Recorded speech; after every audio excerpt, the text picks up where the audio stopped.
Gramps porte plainte contre une députée qui a suggéré de tirer sur les intrus dans les centrales nucléaires.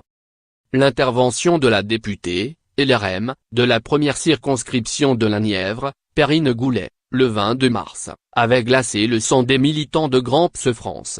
Membre de la commission d'enquête parlementaire sur la sûreté et la sécurité des installations nucléaires qui auditionnait, ce jour-là, le ministre de l'Intérieur Gérard Collomb, la parlementaire avait suggéré de tirer en cas d'intrusion dans une centrale nucléaire. Alors que plusieurs de ces activistes se sont introduits, à l'automne 2017, dans l'enceinte de centrales nucléaires afin, explique Gramps, de démontrer l'extrême vulnérabilité des piscines d'entreposage de combustible usagé, hautement radioactif, face au risque d'attaque extérieure. L'organisation écologiste a déposé, le 25 avril, une plainte avec constitution de partie civile contre Madame Goulet pour provocation à un crime et un délit non suivi des faits au tribunal de grande instance de Paris.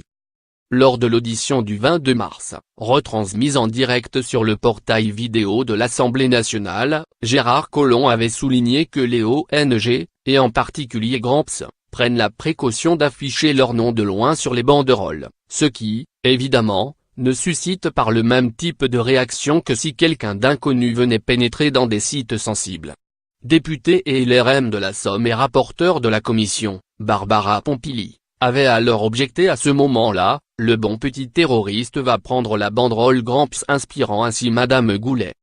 Pourquoi nous ne ferions pas un peu comme aux États-Unis avec une sécurisation par mirador et possibilité, effectivement, de ne pas se poser de questions, et quand il y a une intrusion, de tirer, avait interrogé cette dernière. Je pense qu'à un moment il va falloir ne plus distinguer, puisque c'est un délit de rentrer sur une